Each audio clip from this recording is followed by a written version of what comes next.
12 Faces of Sober Speaks podcast, episode 84. I am your host, Kenneth Watson. Once again, we have another great guest. He's actually an author like myself, which I think is really cool. I love to pick brains of other authors, see what, their concepts, their steps of sobriety. And David is definitely no different than that. He reached number one. He's a number one best-selling author of the book, Helping Americans Heal. And he's here also to talk about his current book, that's Permanent Alcohol and Life Recovery. But before I do that, 12facesofsober.com. You can get a copy of my book. It's on there if you want it signed. If not, you can go on Amazon, type in the number 12 Faces of Sober, as well as you can shop the merch on 12facesofsober.com, as well as you can get merchandise. You can get hoodies, t-shirts, hats, a little bit of everything of 12 Faces of Sober. So I would definitely love the support. And, we're not even going to talk no more about me. Welcome, David. Welcome to the show. Welcome to 12 Faces of Sober Speaks podcast. Oh, Kenneth, great to be with you. When we first met each other, this is the first time we met each other. First time we met each other, our energy was maxing. Oh, we were just connecting perfectly. And I'm so excited with what you're doing. Not only books, but merchandise and everything else, because we need to get the visibility of recovery and sobriety out in this country more now than ever, Kenneth. Most definitely. I totally agree with you on that. That's kind of the reason why I did it. At first, I was that shy person. The first couple of years of my sobriety, kind of just, scrolling through social media, didn't know, who's watching me. So I didn't want to click a like on a certain post or comment because I didn't know who was watching me. Was people going to say anything about me? But I definitely over time got comfortable enough to be like, you know what? I'm not going to be that guy that's going to sit there and be quiet. I'm going to be that guy that's going to participate. I'm going to be that guy that's going to, make my voice heard so that it can honestly help and inspire others. And I know you're doing the same exact thing. So let's start with what got you here today. Like, I know that, you have a past, you're a couple years older than me, not by a whole lot, but a couple years. And so what was it like for you growing up? And it's funny that, or not funny, it's just kind of interesting how, there's not a age number of when people start alcohol, start trying, experimenting, but it seems to always be the same number. Because I was, like I said, I was reading your book and I noticed that it said that I don't know if it was the first time you drank or if it was the first time you got intoxicated, but it mentioned in your current book that you were 12 years old. Yeah. And I thought that was rather interesting because 12 years old was the first time that I actually got drunk. I started, experimenting with drinking beer with my father when I was like 5 or 6, but to actually get drunk and then to see that for somebody else, it's like, man, it's interesting. So Let's talk about that. Like, how was it for you growing up in terms of drinking? It was interesting that you said the number 12. I see this all the time. Kenneth, we've been helping people get clean and sober from all addictions, including alcohol, for over 30 years. I struggled for 30 years with alcohol and cocaine as my two main drugs of choice. But, what happened was I was raised with the most loving mother and father you could ever imagine. But I was very different. Most of us people that go into the world of addiction, it's because we've either experienced trauma, neglect, we experienced something in childhood that made us feel unlovable or unworthy, and we wanted to be connected with ourselves, with others, and peer pressure, which I'll tell you my story in a second, comes into play. But my mom and dad just died, and they were 4 years in hospice. It was hell on both of them. I'm going to jump to this story really quickly for your audience, just to let them know why I only believe in permanent alcohol recovery. I do not believe in the one day at a time stuff. I don't think it's adequate. I don't think there's a commitment there. And what happened was, with my parents dying, even though I had been clean and sober for a very long time, and this is crucial for people to hear, when you commit to permanent alcohol or any addiction recovery, and your parents are dying, and it takes them 4 years to die, and you're in love with them, and you're watching them suffer at levels you never, ever want to see anyone suffer, and you never once think about having a drink. Mm. That's permanent recovery. And Kenneth, that's the only thing we teach. And that's why you mentioned my book, and I'm going to hold it up here. You know, David Essel's Permanent Alcohol and Life Recovery, going beyond the steps. Going beyond the steps. I'm going to say that again. And I've got stories that will just rattle people's hearts and souls. If you love the world of the steps, I'll tell you the positives and the negatives. But, you know, I had an older sister that was right in alignment with my mom and dad. I had a younger brother right in alignment with my mom and dad. And then I had me. That I don't know where the hell I came from. It was a different planet. They had no idea of how to handle someone so sensitive, so emotional. And in those days, now we're going back to the 50s and 60s. You know, we're not talking about the 80s, 90s anymore. You know, I was born in the 50s. And in those days, you know, parents did not know that when you have a special child who is extremely sensitive, extremely emotional, that there's certain ways you need to discipline them and handle them much differently than the average child. And my mom and dad did the best they could, but they could not figure out how to handle me. My anger, my unbelievably uncontrolled emotional responses to what some people would say is just normal life experiences from 0 to 12, it was just out of control. The only thing I felt controlled or I felt was worth living was basketball. At the age of 5, you know, I slept with a basketball every night in my bed until 18. I swear to God. I played Syracuse University. I played several years at Syracuse University. I committed my life, and it's the only reason I could even make it through school and make it in a family is because I had something I was so obsessed with. But at the age of 12, Kenneth, you know, I was lost. I was so frustrated, so hurt. Like if I came home from a practice or a game and I didn't play well, and I would say to my mom and dad, remember, this is not parent bashing. And my parents did not handle this guy from, you know, Mars, for God's sake. And I would be overly upset. Well, they would say what most people would say. Oh, honey, tomorrow's a new day. Oh, honey, you'll do better next time. But see, when you're an extremely sensitive and emotional person, you don't want to hear that. As a matter of fact, tips for all parents, we don't want to hear a darn thing. We don't want to hear any positive thinking. We don't want to hear any Pollyanna crap, you know? What we want to hear is this, honey, I'm so sorry that the game didn't turn out the way you wanted. I'm so sorry that your best friend left you for your best girlfriend. Or whatever the issue is, you know, like parents need to be empathetic, not cover it up with positive BS. So because my mom and dad were very positive and, you know, very into their faith, you know, they just said, oh, you know, God has a plan. And that I wasn't buying it, Kenneth. So at 12, with my frustration at the highest level ever, I ran into this group of 16-year-old boys and I wanted to hang out with them. And they said, the only way you can hang out with us is if you guzzle these 2 12-ounce Budweiser beers. And they were warm and they tasted like crap. But at the end of those 2 beers, Kenneth, I had no more anger. My anger was gone. It was completely obliterated. I felt free. I felt like someone understood me. Those 16-year-olds understood me when I sat there drinking and saying, wow, this feels great, you know? And then the next day, yeah, this feels good. And then when I couldn't hang out with them anymore, you know, I found others. And by the age of 14, I'm into a pot. Then I'm into what's called Quaaludes, which are an extremely downer, I guess you could say, as the best way to describe what a Quaalude is. And then to cocaine, and then to everything else in the world. Ecstasy, peyote, you know, psilocybin mushrooms, LSD, you name it. I just did it all. And what's really crazy is that, you know, if you're a really high functioning addict, alcoholic, God, you know, I played basketball for 2 years, Division I, as an alcoholic and addict. You know, you can cover this crap up. You can get away with quote unquote murder if you want to. And so it continued on and on. And then I'm going to tell you the breaking point. And I don't want anyone to ever, please get to this breaking point. But, you know, as a counselor and therapist, even as an addict and an alcoholic, I was getting people sober for the first numbers of years that I was a counselor.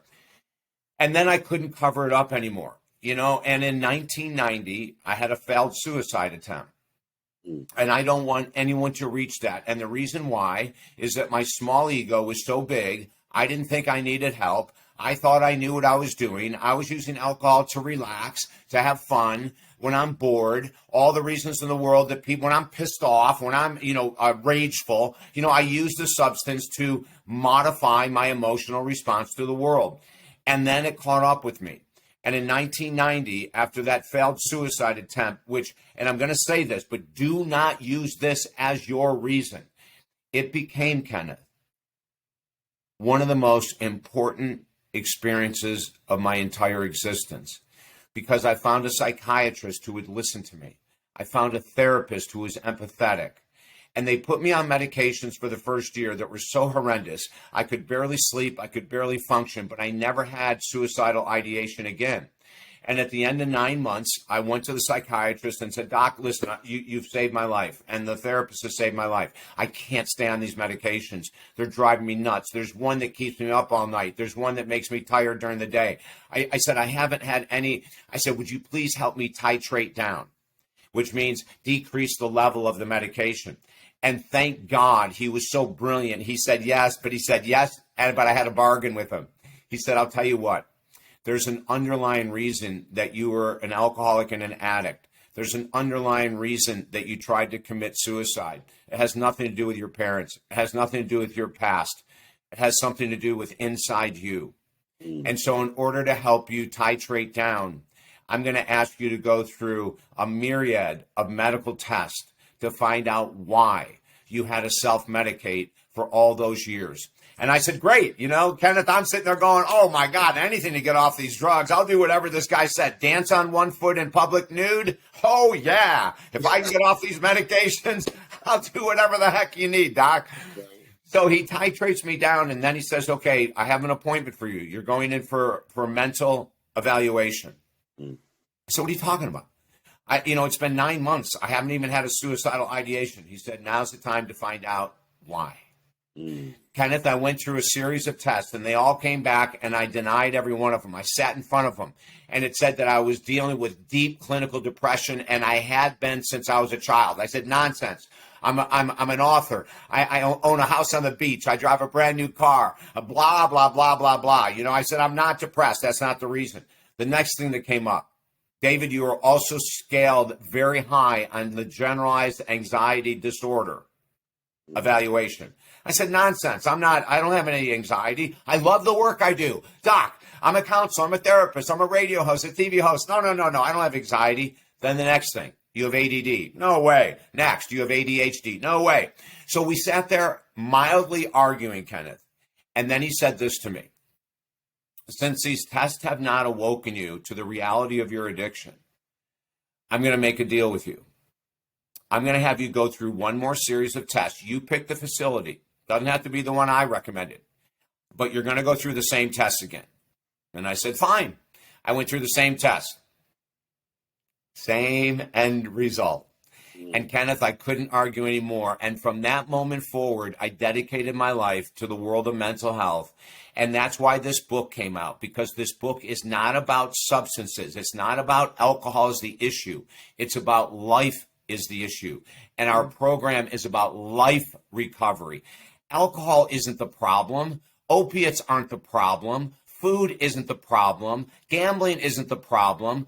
Porn addiction isn't the problem, which has gone out of control in this world today, by the way, just as an FYI. The problem is an underlying issue with self-confidence, self-esteem, trauma, wounds, PTSD, unhealed anything is going to create an average person to try to find a substance to numb the emotion so we don't have to feel it, Kenneth. We don't have to feel the boredom. We don't have to feel being left out of the clique. We don't have to feel any of that because we can find places and substances and activities that will numb that emotional base. So I committed the rest of my life to this very cause that you and I are talking about. The whole issue with addiction is a mental health issue. It has nothing to do. As a matter of fact, there's a book that was written in the 80s by this guy who was brilliant, Dr. David Hawkins. And I'm going to say something that's going to blow people's minds. In his book, Power versus Force, they actually did scientific tests to prove something that when people first hear it, they say, David, this can't be true. And here's what they proved. Alcohol has the same ability to make you feel high as a carrot does. Now, before you shake your head and say, this guy is literally insane, why the hell is Kenneth even talking to him? Let me explain what he found out. He found that alcohol numbs lower energy emotions, boredom, anger, rage, etc., fatigue, which is another reason people reach out. It lowers those emotions enough to allow your higher natural vibrance frequencies to come through. So you feel high, not because alcohol gets you high, but because it's numbed the stuff that's keeping you from being you. Like when I look at me now today, Kenneth, I'm not even going to talk about years sobriety. I don't believe in that. I don't believe you should talk about years, and I'll tell you why. I have run into too many people with 30 years of sobriety that are simply dry drunks. They're irritable. They've cross-addicted to sugar, nicotine, pot, whatever it is, you know. They're road ragers and so what for your 30 years of recovery? I could give a crap. If you've cross-addicted, if you've relapsed, if you've done any of that, throw your freaking 30 years out the window. Learn how to be a human being. And that's what our book teaches. It's about life recovery. So when I was using cocaine was lowering those emotions that didn't believe that David Essel could be a #1 best-selling author. So when my emotions and my doubts and my fears were minimized, cocaine allowed the real David Essel to come to the surface. Now, the problem here is that if you continue to rely on alcohol, cocaine, food, or whatever, and by the way, 85% of Americans are obese or overweight today. 45% of that 85 is obesity. We've hit addiction with food bigger than we've ever had in the history of mankind. And people use food just like they use alcohol. It's to numb the lower emotions. Sugar, salt, white flour, fat are drugs to the brain. Why is it you can't only have one Pringle?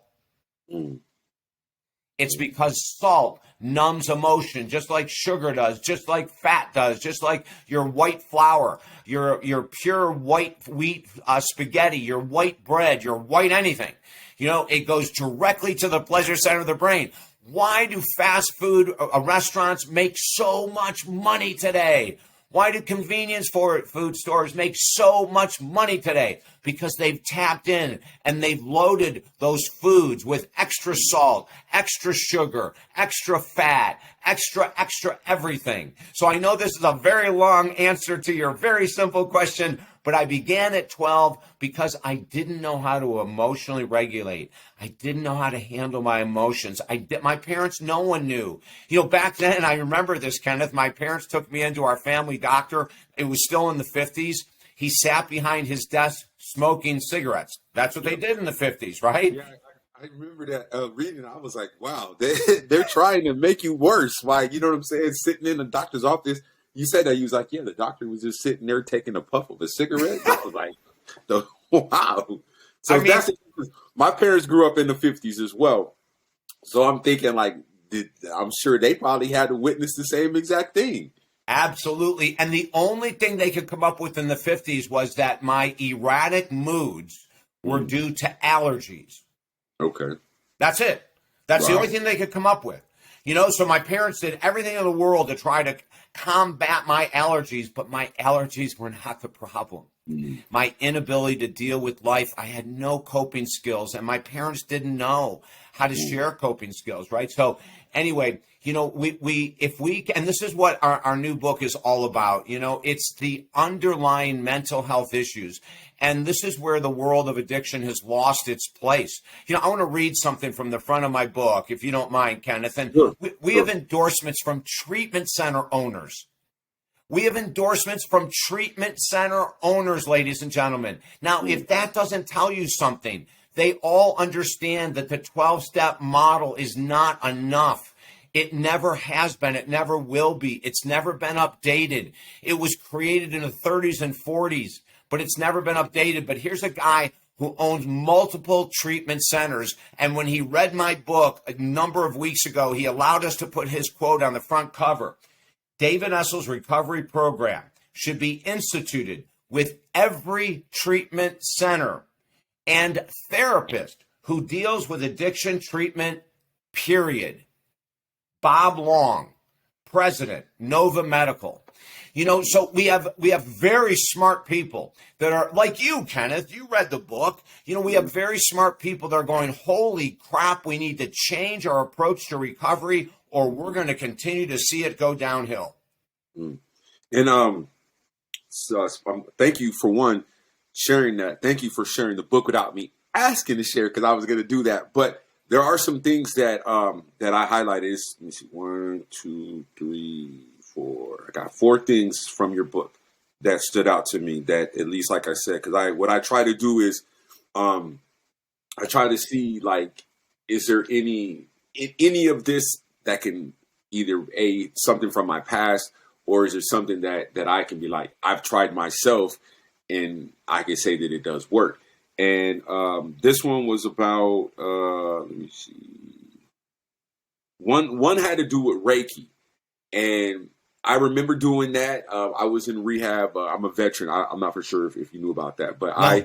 I did rehab in Alexandria, Virginia at Fort Belvoir Army base. And one of the things that they had us do, I went to rehab like 3 different times, but this was my second or third time, one of the two. And they had us, someone would come in like once or twice a week and actually did Reiki. And, that's a breathing exercise and everything. And at first I'm like, man, I was kind of like just checking the boxes. But then once I started to like really, follow what the lady was doing and putting myself in that situation, I would say that it helped me. But I still drank after I got out of rehab. I was in 2014. I didn't stop drinking until 2016 after I got out of the military. But that one right there stood out. There's another thing too that I want. I'm sorry. I'm looking at my phone because I was obviously I was reading it from my phone. So just give me 1 second. Let me see. One more. I can't get this one because this one got my phone turned, but I will go to the next one.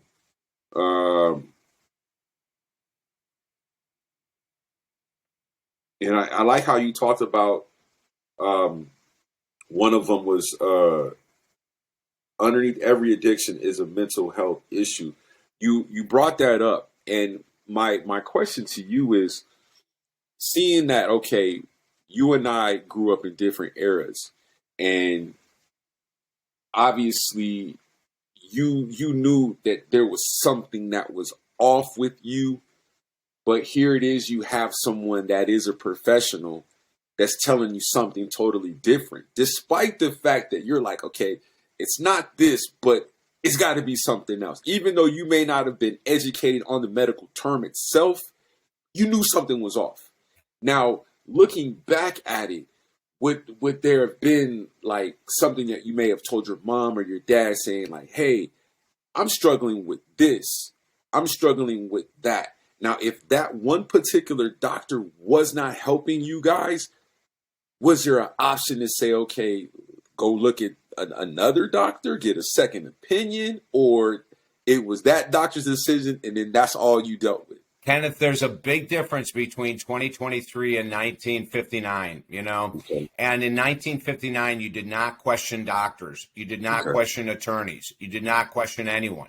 If there was a policeman, anyone in authority, you never questioned. That was the philosophy back then with most Americans.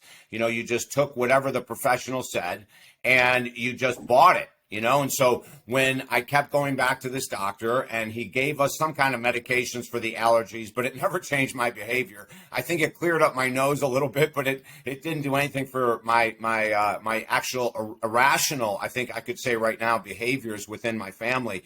No, my mom and dad just really wanted to keep going back to the one guy they trusted. They felt he knew everything. They didn't feel a second or third opinion was necessary. As a matter of fact, knowing my mom and dad, they probably would have felt embarrassed to go to another doctor and have our doctor find out that they went somewhere else for a second opinion, and and the world has changed. And now there are still a lot of people like that, that still, whatever your doctor says, whatever this, your preacher says, whatever whoever says must be gospel. No pun intended. But, we now are a little bit more open-minded, pray to God, and that's what my book is for. My book is for, I want to open minds. I want people to be more independent in their thought process. And I'm going to say this again, part of the title is going beyond the 12 steps. The 12-step organization has gotten all of these kudos for having this program. But listen, ladies and gentlemen, it has a 90% failure rate. 90% of people who go into a 12-step meeting today will not be sober in 12 months.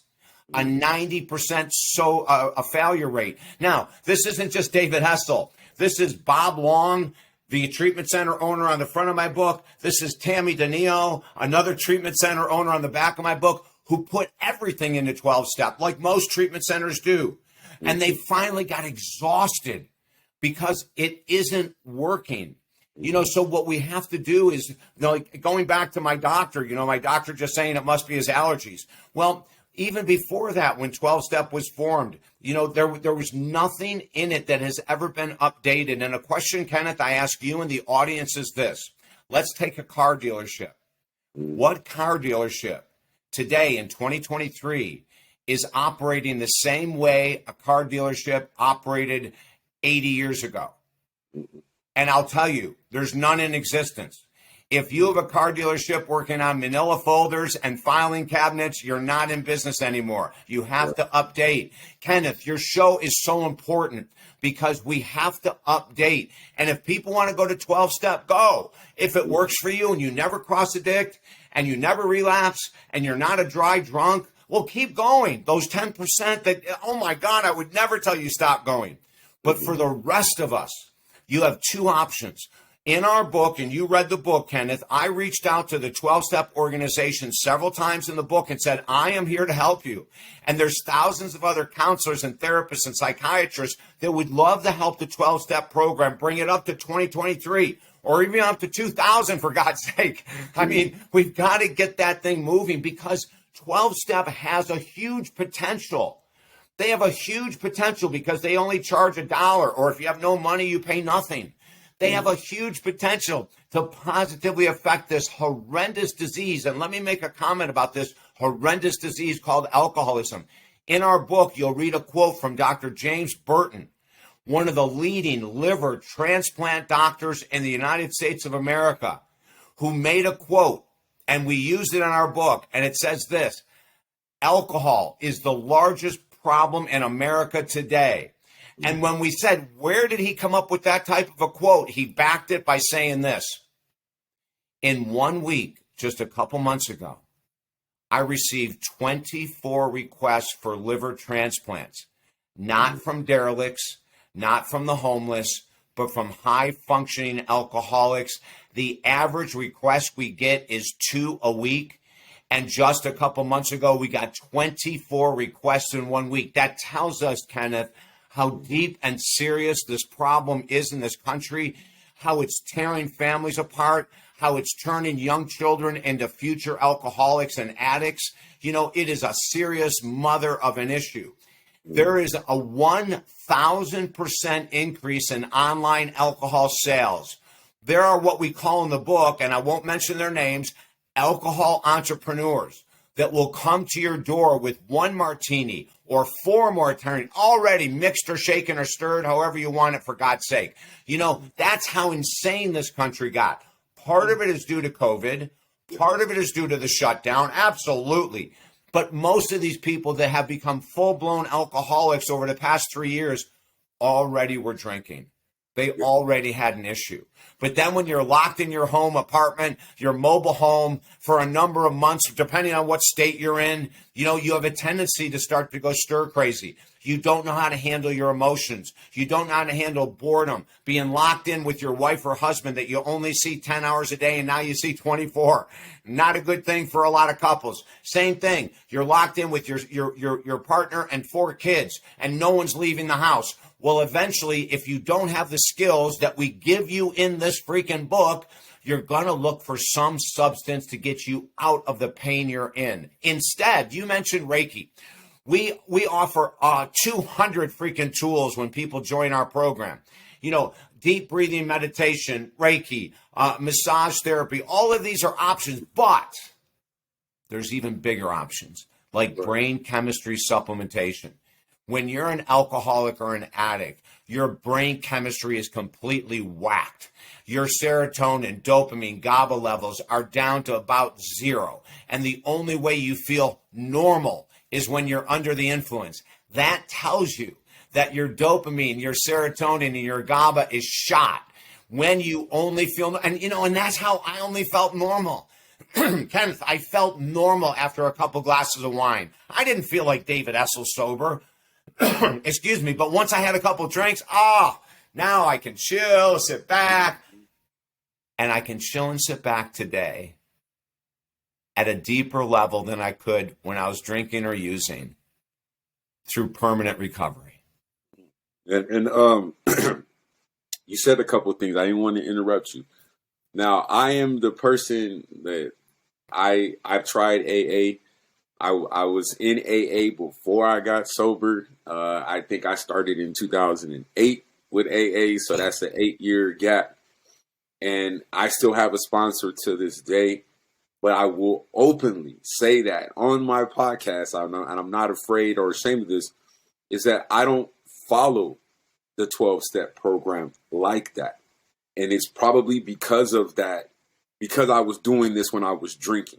So it's like I'm listening this, I'm sitting in the meetings intoxicated because, it was like I needed a place to stay. And the stipulation of what at my mom's house was, go to AA. So that's what I would do. But I knew what my intentions were. As soon as I got out of here after this hour, going straight to the liquor store. And so for me, it was the health aspect of it. And I wanted to get a hold of my life, period. And I felt like, okay, I've tried rehab. I've tried detox numerous times. I've tried various things that I just was not successful at, but felt like, you know what? Let's just try, let's try some different things. Let's, change my environment. I got a divorce, got into grad school, started, that was my therapy because now I'm giving back to these youngsters. Up here, I got my bachelor's and master's degree from St. Cloud State University up here in Minnesota. And so here it is, I'm 15 years removed from this university. Now I'm coming back at 37 and I'm being a mentor. I'm guiding these, these young minds like, okay, hey, continue to party, but just know that something's going to come if you abuse it.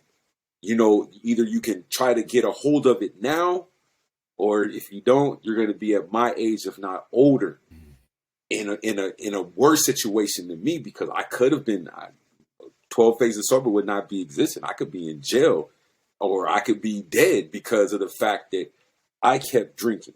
And so that's what, to me. And so, like I said, I like the fact that you brought it up that yes, the 12 steps may need to be revamped. It may need to come to 2023 because it was written so many years ago and it, probably had some amendments, but not enough to where it's making it relatable to today.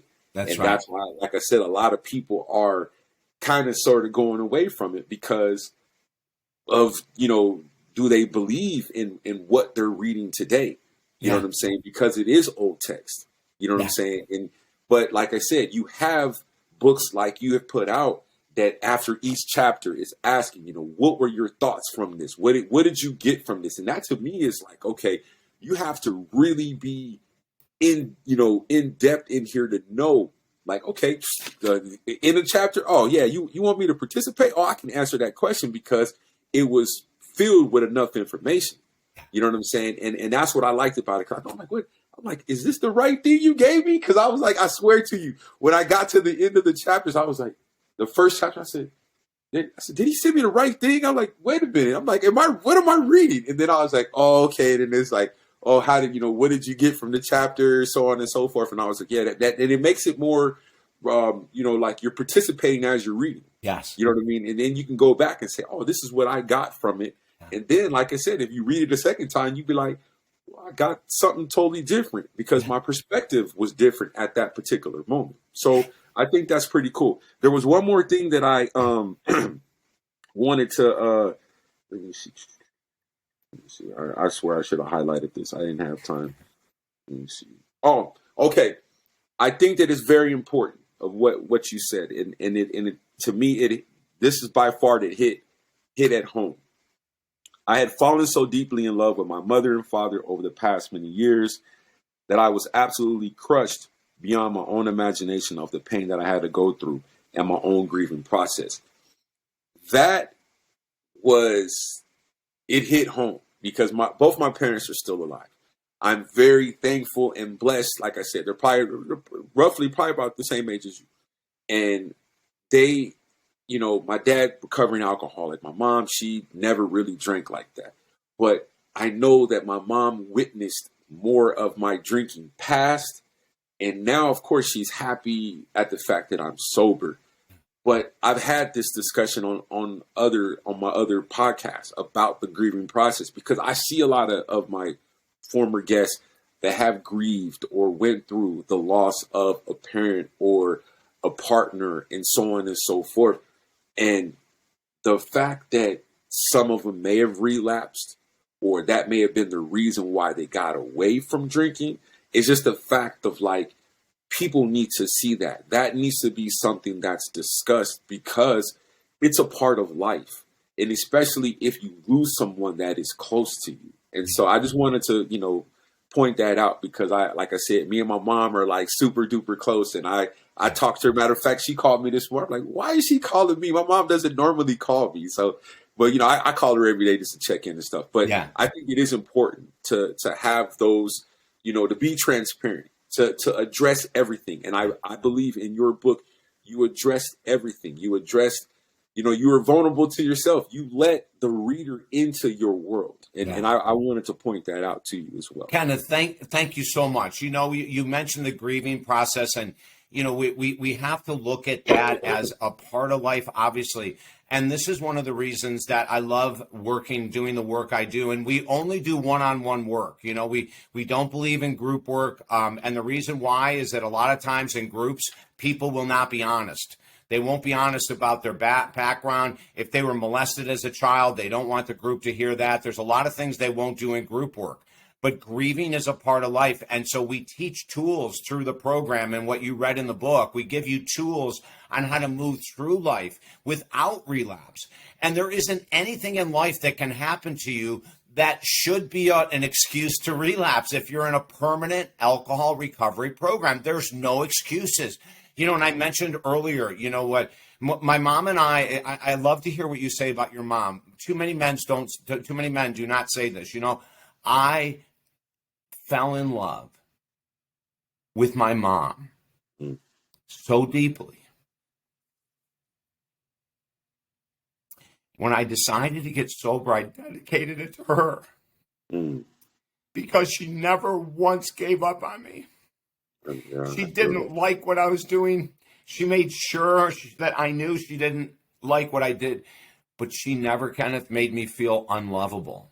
And there's a big difference in parenting. When you parent with discipline, but you allow the child to still know you love them, that's a huge difference. And, I was able in the last couple years of her life, before she got super sick, I was able to express to her my absolute love. And I want to say this, and I don't know if people can relate to this or even understand this.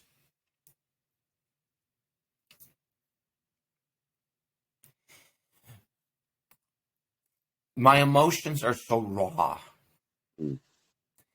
because of the unconditional love I have for my mom after she's passed over.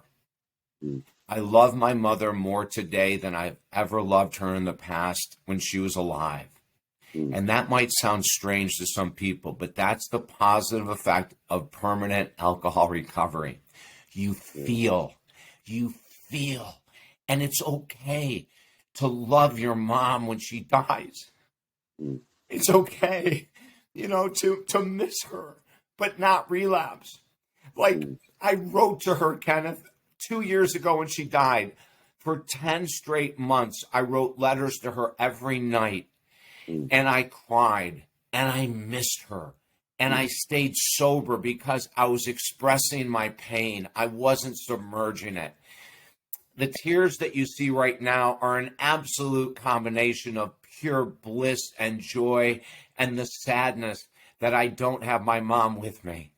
Mm. But what she left behind is in my heart and soul. Mm. And I would never screw that up with a relapse. For me first, and then for her secondly. And the other thing I want to say, go back to what we were talking about, any program, 12 steps, celebrate recovery, smart recovery. I don't give a crap. There's hundreds of them out there.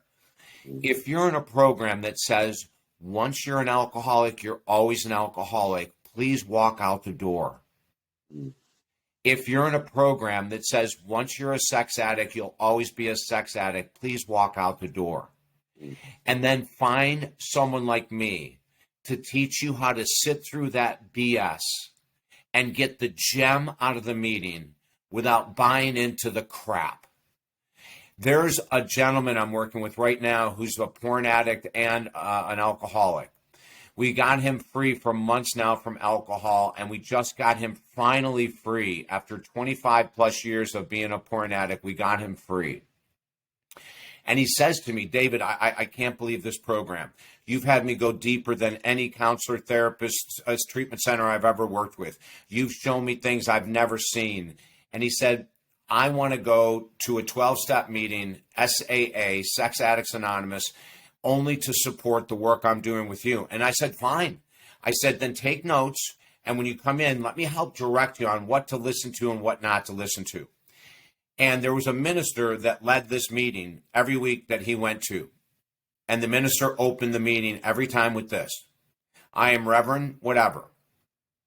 I was a sex addict yesterday. I'm a sex addict today. And I will be a sex addict for the rest of my life. Mm. And I looked at my client and I said, is that where you want to be in that mindset? Mm. Is that where you want to sit? Do you think that's a positive way to get clean and sober? No, it's called a foot out the freaking door. It's called a statement that guarantees relapse, because all you have to say is, I'm an addict and that's what addicts do. Or how about that other beautiful one? It's not your fault. It's a disease. BS. Cystic fibrosis is a disease. People are born without a choice. Alcoholism is a freaking choice. We may not know why we drink, but it still is a choice. Now, there is a genome, and I have it. I've had family members die of alcoholism, horrendous deaths. My younger brother got sober a number of years ago after I had been sober for a long time, and I'm more proud of Terry Essel that he was able to do that. Mm. It was hard. We have the gene for it. But the only way the gene can be activated, ladies and gentlemen, is if you consume alcohol. It doesn't pull you into a freaking store and put a beer in your mouth. It doesn't pull you into a grocery store and put a bottle of wine in your cart, for God's sake. It is called a choice, and recovery is a choice. It's not a disease. It has nothing to do with a disease model. And the reason I can prove that is if it was a disease and if genetics was the cause, the only way to get clean and sober and permanently recovered for life would have to be medical intervention, drugs, surgery, something from the world of medicine, a gene manipulation. If it was caused by your genes, there would have to be a medical cure. Kenneth, I don't know about you, but I've never heard of a medical cure. When I first tried to get sober, I had a great doctor. We did research from Italy, from Japan, from everywhere to find these medications that were curing alcohol. BS. I took them It don't all. work. They don't work. It don't work. I No.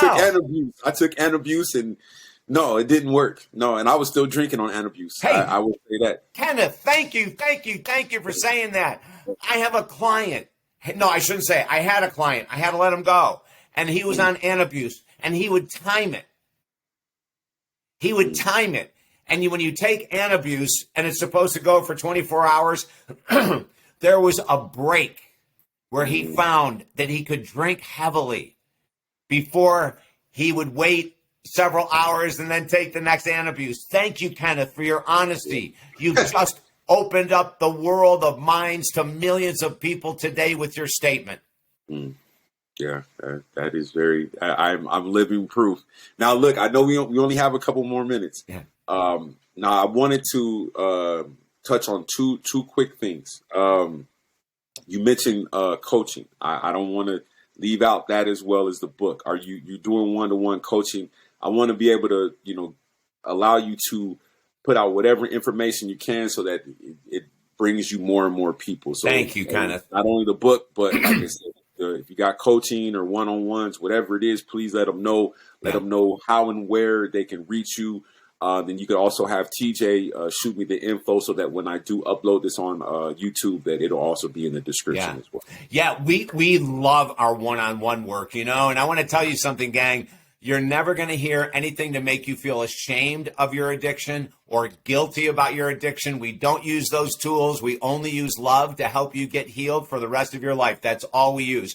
We take one-on-one clients in 2 different programs, either a 3-month program or a 52-week program. We have a massive $10,000 discount on our program going on right now at talkdavid.com. And the reason we have these massive discounts is because we see the seriousness. And Kenneth, the only reason I'm on this freaking earth is to do this work. It's the only reason I'm here. And so with our program, you can start with 3 months. I had to go to 52 weeks. When I got out of the treatment center a long time ago, I wanted to be permanently recovered. And I talked to a couple very intelligent people that were not counselors back then. And they said, if you want permanent recovery, the way that you talk, and one of them was one of my mentors, he said, get a counselor for 52 weeks the second you get out of the treatment center. And I did. So we have a 52-week program, and that's what saved my butt for all these years. But if people want to start with 3 months, we have a 3-month program. So we do this work, and we do it daily. The book, I keep bringing it up, but you can get a free PDF copy of our brand new book at my website, talkdavid.com, right now. For a limited time, we're giving away the book because we want people to heal. If you don't have the money to afford it, don't worry about it. Get it free at my freaking site. And if you need a payment program, we have payment programs to work with me one-on-one. We do Skype, we do phone, we do Zoom, we do in person, we do it all. All we want to do is help people to heal. And I want to mention this. If you follow the program as we have it set out, it is guaranteed to be successful. That's how confident we are. You have to do what we ask. And if you do, you're guaranteed to be sober from any addiction for life.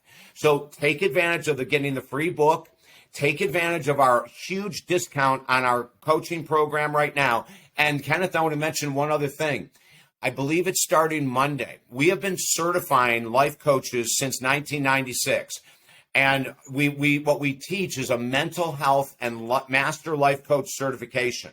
Well, we're adding a brand new life coach certification, and it's going to be called the Certified Alcohol and Addiction Permanent Recovery Life Coach Certification. So if you are someone that wants to be certified to be able to help people with alcohol or any other drug, we have a full-blown program. It's almost up on the site. Now, we've been teaching both these programs for 30 years, but we've done a major revamp in the last couple of years because of everything that we've learned in science.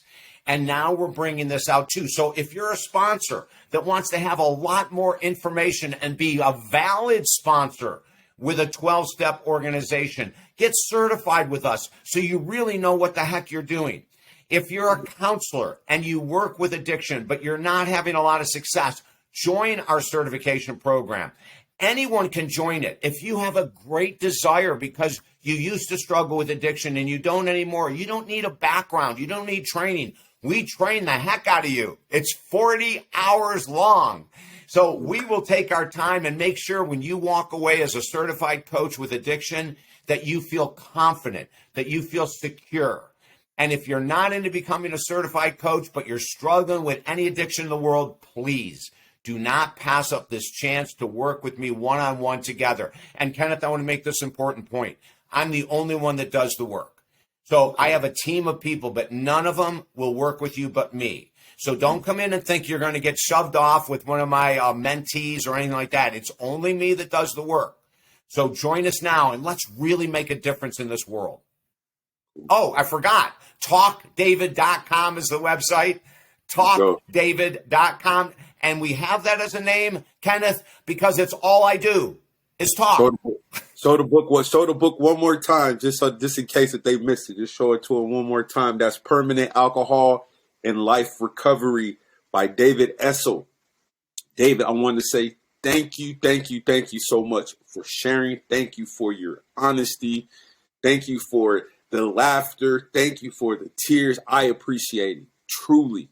You know what I'm saying? And like I said, I'm just happy that we had this opportunity to talk, get to know each other. I know for sure this won't be the last time we'll have a conversation. And like I said, you guys go ahead and support the book. He has 2. Right? Is it more than 2 or just those 2 books? Oh, I have 13 books out there. Oh, he has. Look, Google the name. That'll probably be better, and you'll find all the books. But the most important book right now is The Permanent Alcohol and Life Recovery. Like I said, you can get it on his website, and I'll have all of that in the description. David, thank you. Thank you so much. I know you got something else going on, but like I said, thank you for taking your time. Taking your time out of your busy schedule to come talk to 12 Faces and Sober. I really do appreciate it. I learned a lot. And like I said, definitely, you guys utilize the tools that he's using because, like I said, not every method is going to work for you. You have to find what works for you, and it's going to keep you from doing drugs and alcohol. Bottom line, that's it. Absolutely. Whatever it is, it works. It's going to work. As long as it works. And Kenneth, do me a favor. Yes, sir. Tell your mama I love her. Okay, I will. For loving you at the level she has.